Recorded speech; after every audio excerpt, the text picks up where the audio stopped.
Okay, how are you, Sis Lerato? My name is Bongani Masugu. Um, this conversation that is taking place between me and you is recorded. Do you consent to that? I have no problem at all. Okay. Who is Sister Lerato?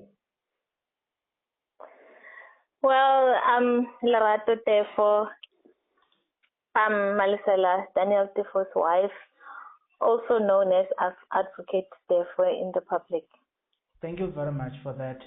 Our interest, or the reason why I decided to take my phone and call you, it is with regards to the man who advocate Teffo because he's in prison. But I know the story doesn't just start with the man being in prison. Can you kindly take us to how did Teffo ended up in prison? Well, I received a call on the 1st of August 2023 in the afternoon, and he informed me that he just got arrested. And I was speechless at the time, but I was not surprised when he told me that, because this has happened a few times before. So yes, he informed me that he's been arrested, and then after that I received a call later in the evening from his legal representative, and they were informing me that they were trying to get charges so that they can apply for bail for him on the same day that he was arrested. But that did not happen. It did not happen because the arresting officer at the time was not available to come and assist them. He refused to come. And then they had to go the following day in the morning, which was, I don't remember whether it was, I think it was Wednesday, if I'm not mistaken. Yes, they went there the following day, and they tried to get charges. What is he being charged for, so that they can apply for bail for him. But still, it did not happen. And which is surprising, because that is, according to my understanding, that is procedure. If you arrest someone, the lawyers come, you give them charges, he's charged for this and that, and then they have a right to make a bail application, police bail application. And then if that cannot happen, then he will have to appear in court. Okay. So this is what happened now. The interesting thing on that day when it happened, actually a day before, the very first day when he got arrested. Okay. Later on in the evening, I received a call from people who are close to me, and they are telling me, okay, there's a statement issued by SAPS that your husband has been arrested for these 3 charges, which is malicious damage to property, assault, and fraud. And I was surprised, because at the time, he was not even yet charged. The lawyers didn't even have the charges, of which they were already there the very same day. That is the very same day. And then the following day, they get there, they want the charges. Still, they are not given charges. But outside here, in the social media and the mainstream media and the radios, it's been said, Uti, he's been charged for 1, 2, 3. You see. So now on that day, that is the second day, on Wednesday, the arresting officer tells the advocate and the attorney who was there to represent him that he cannot give them charges because he is taking instructions from NDPP. He's waiting for his whatever that he's waiting for so that he can charge him. And he specifically told them that he was told to charge him on Thursday before he appears in court. So that means the first 2 nights, just keep him in the cells, will attend him on Thursday. Okay. Still, the lawyers were not given charges. They couldn't apply for bail up until he appeared on Thursday, of which it was made public that he's going to appear in court on Thursday. He appeared in court at whatever time they decided to take him to court. And then the prosecutor who was there at the time told the court that he's not yet properly charged. So, and then they still want to verify the addresses and all the verifications that they need to do. So they wanted 7 days for that, of which the magistrate didn't give them that 7 days. He gave them only the weekend because that was Thursday. He gave them Friday and the weekend to come and verify the addresses and everything that they needed to do, of which, yes, it's true. They came on Saturday and they verified the address. They got everything that they needed. I gave them my affidavit. So okay, now the court... Wait, before I see we are already inside the court, do you mind maybe explaining as to how he got arrested? Well, as far as I know, because I was not with him, I was not there. Okay. He just came out of Procedural building. That is the city property building in Pretoria. It's not far from the High Court. That is where his office was. So he just moved out of that office, and then he had a truck carrying his office furniture. So he was driving in front of the truck, and then the truck was following him. It's on Pretoria Street. It's the same street as the police station. So while he was driving in front, the truck driver was behind with the furniture. Somehow, there came a double cab Ford Ranger. I don't know how it happened, but there was a scratching between the truck that was carrying my husband's office furniture and the Ford Ranger. This was just, it looked like a private car. There was no markings on anything on it. Okay. Then, when that happened, the driver of the Ford Ranger asked the driver of the truck to drive and cross the road and then park on the side so that they can communicate on what has happened. And then that happened. My husband, when they told me what has happened, he stopped also, and then he came back to come and see what was happening.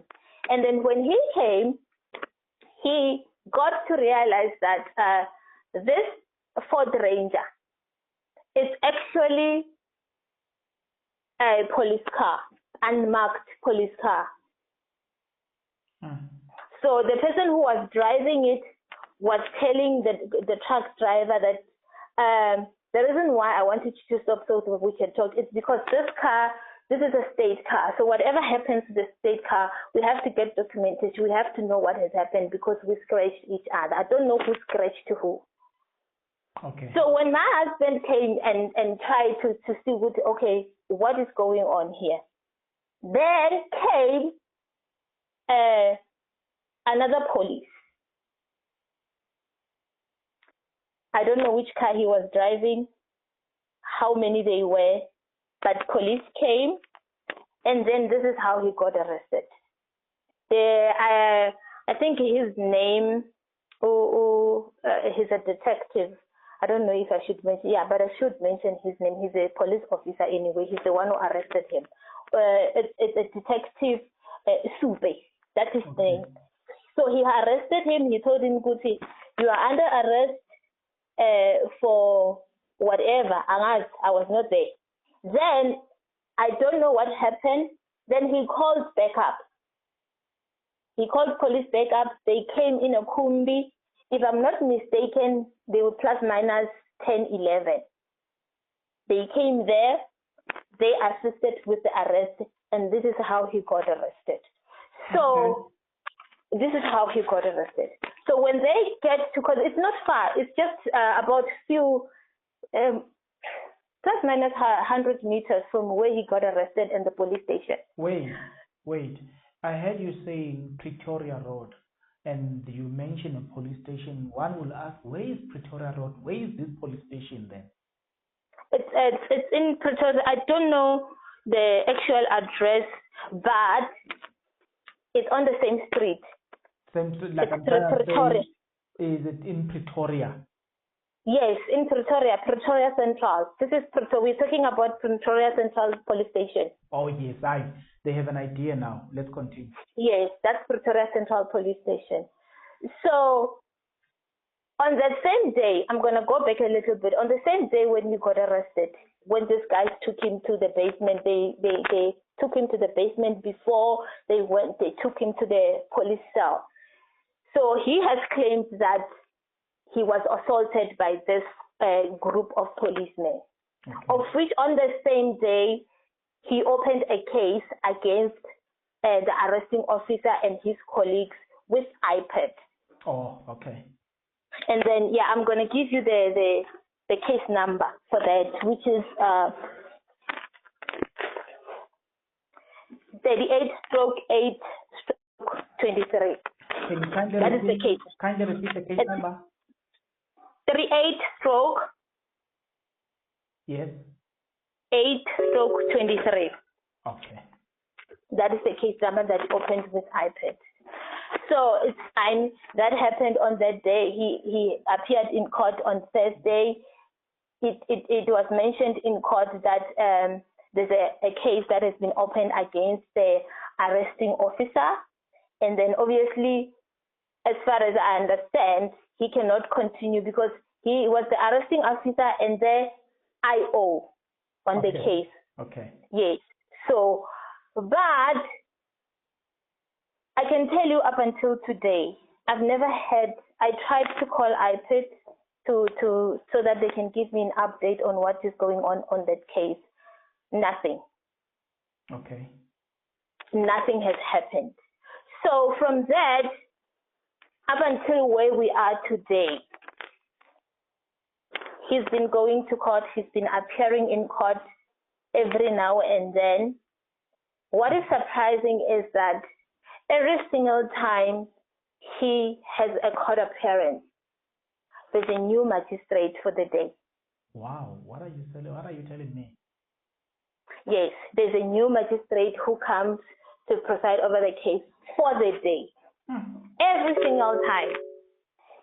It might have happened either once or twice where a magistrate who was presiding over the case on this day will appear again on the second appearance. It might have happened only once, but every single time there's a court appearance, there's a new magistrate. The case has been postponed since from August up until to this day. And another thing that is that I don't understand. In December, I think it's the first week of December, when he appeared in court. I don't remember the dates very well, but I know that it was from that week up until the date that was the case was postponed to, which was the 17th of January. It was 7 weeks. So what happened there? The case number that we are talking about that he got arrested for at 666/7/2023. That is the case number. Okay, got it. Yes, that is the case number. So in December, I think it's the second week or first week of December, he appeared. And by the way, I'm forgetting to tell you this. His court appearances are happening in Court 62. Court 62 is in Koshimampuru II, the prison court. It's not happening in the magistrate court, Pretoria, in town. What surprises me with that is that those courts, were they not built for convicted inmates?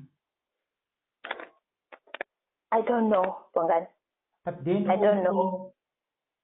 also, it's very surprising and it's very strange. Why? It's kind of like somebody's trying to limit any interaction that we might have with Tefo. But continue. Yes, yes. So his court appearances are happening at Hoshimampuru Court 62, even tomorrow, because he's appearing tomorrow. That's where it's going to happen.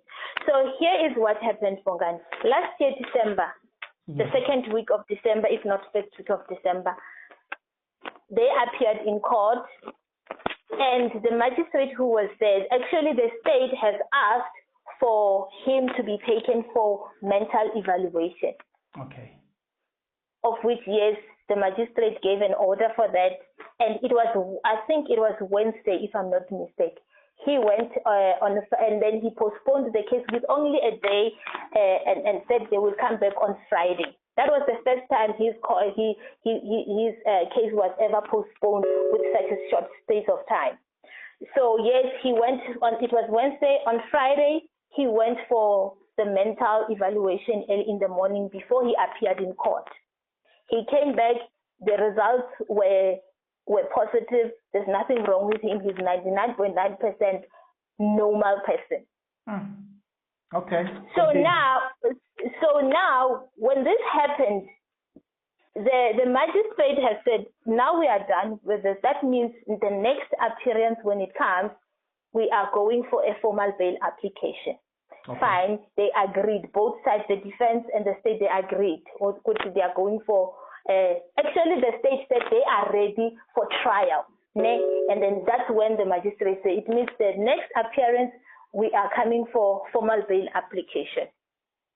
So when they came back for formal bail application, this is where the state had said, no, nothing was really done on that day.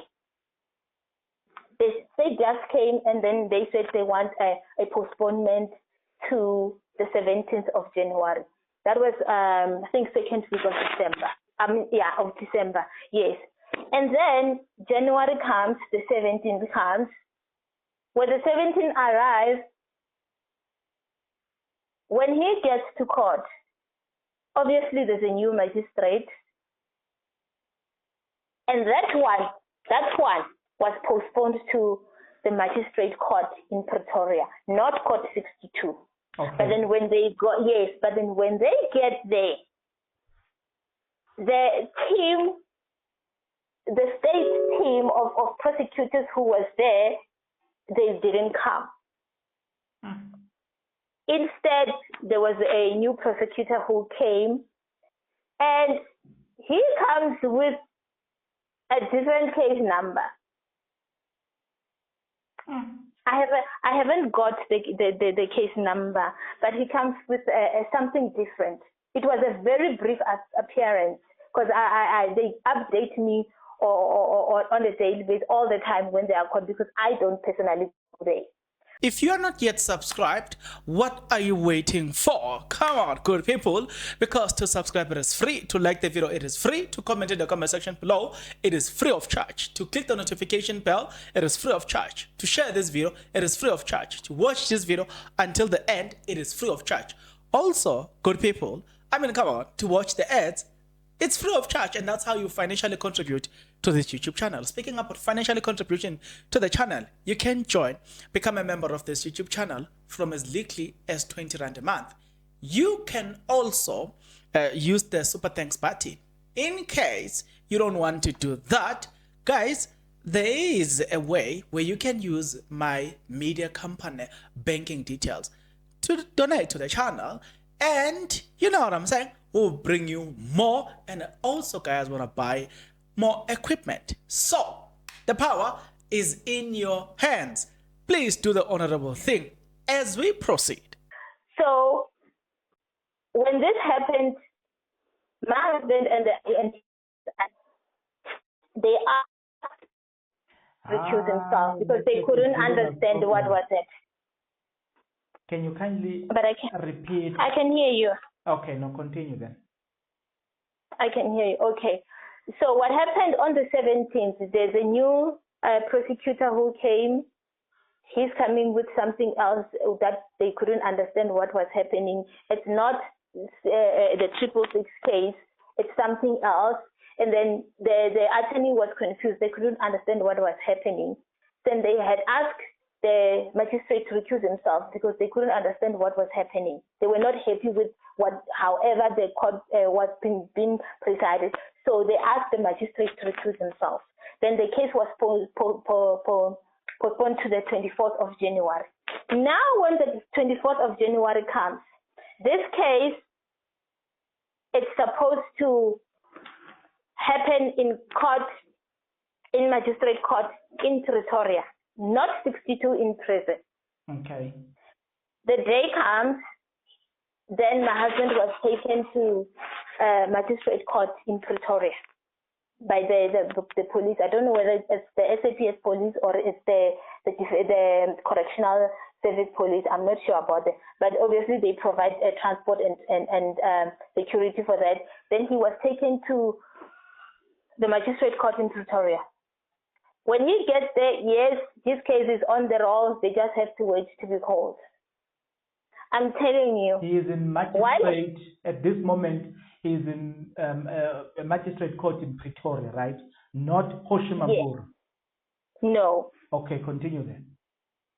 While he's there, I was communicating with him when he was calling me with his phone, because when he's out, actually his phone stays with the person who is closest to us.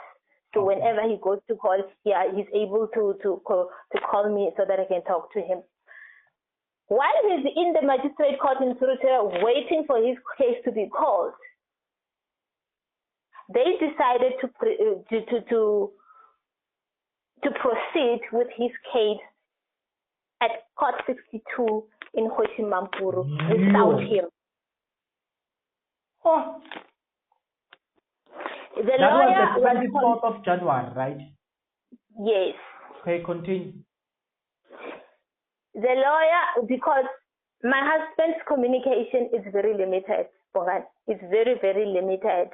So he's not even given time to communicate with us outside. They limit his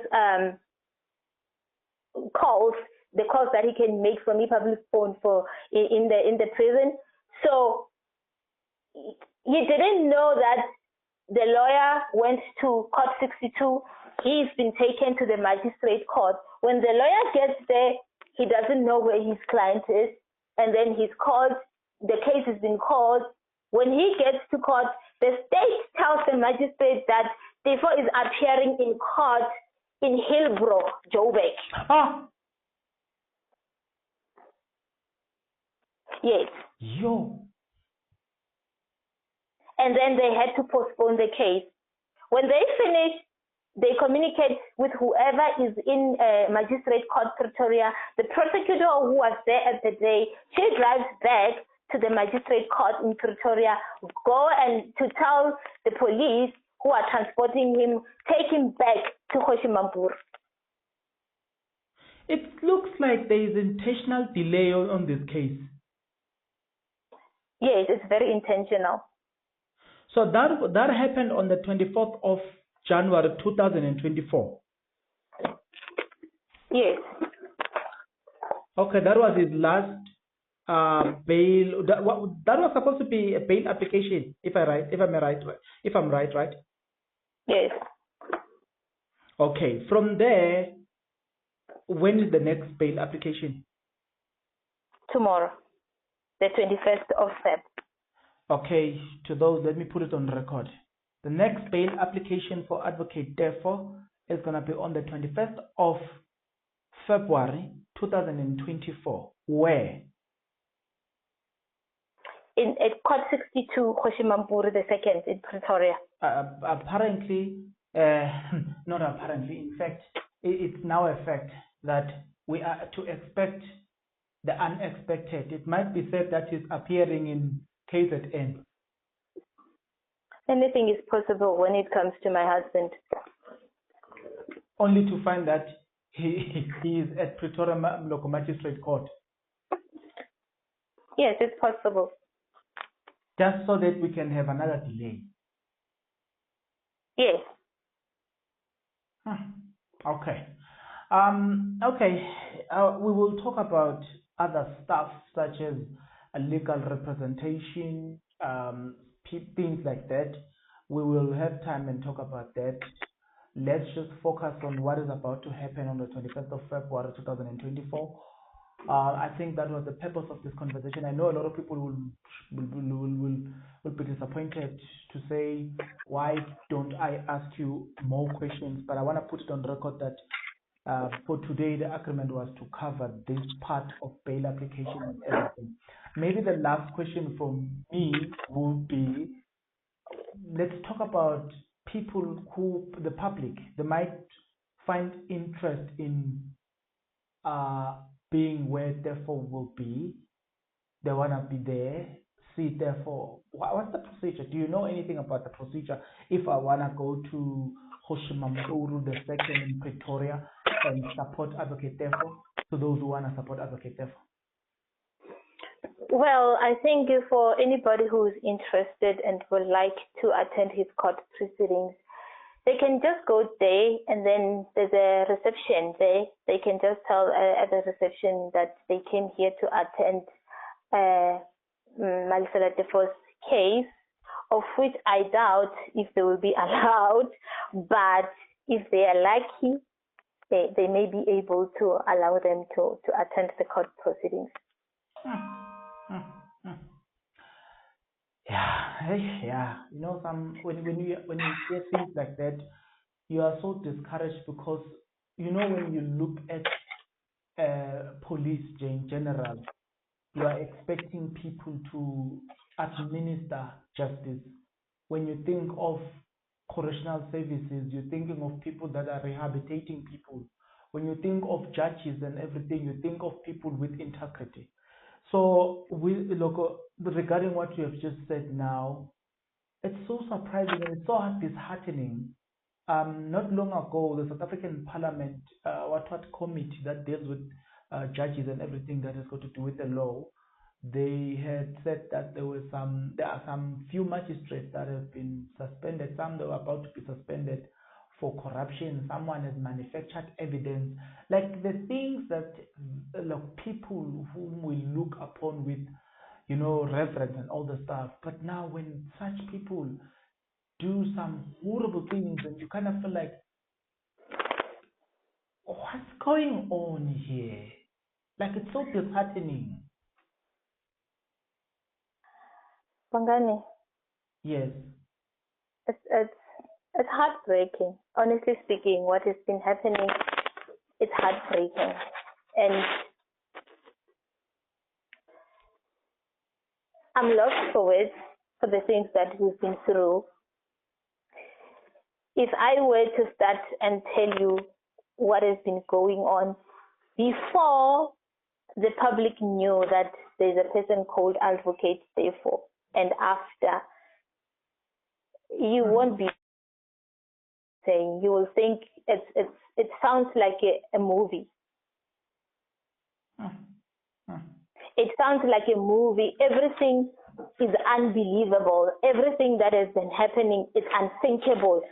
And when people hear such things and they don't believe, I do not blame them, because the things that have been happening are unthinkable.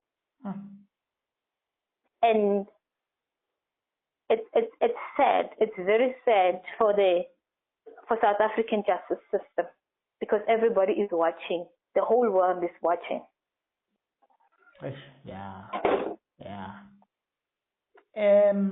You know, I don't know what to say. But any your words, departing words. You know,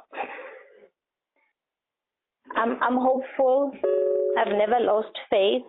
People must not lose faith.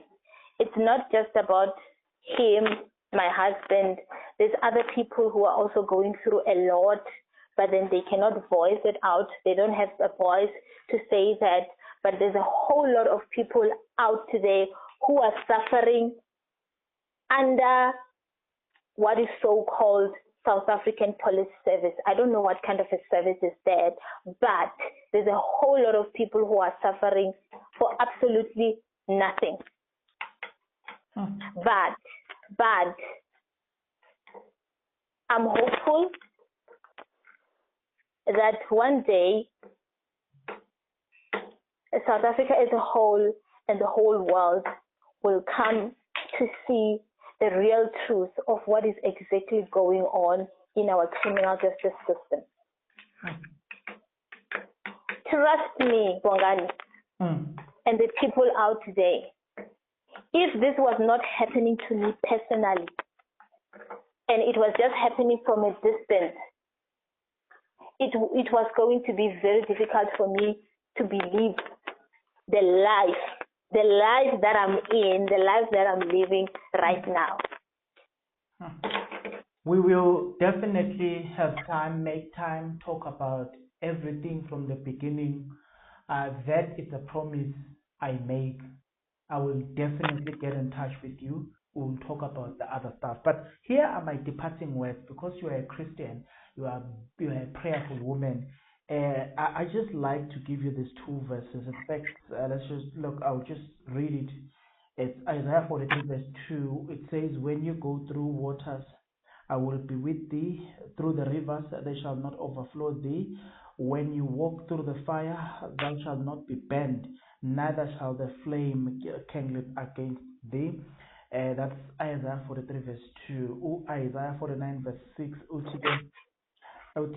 And he said, "It is a light thing that thou shouldest been called, that thou a servant to rise up the tribe of Jacob, to restore and preserve of the Israel. I will also give thee a light unto the Gentiles."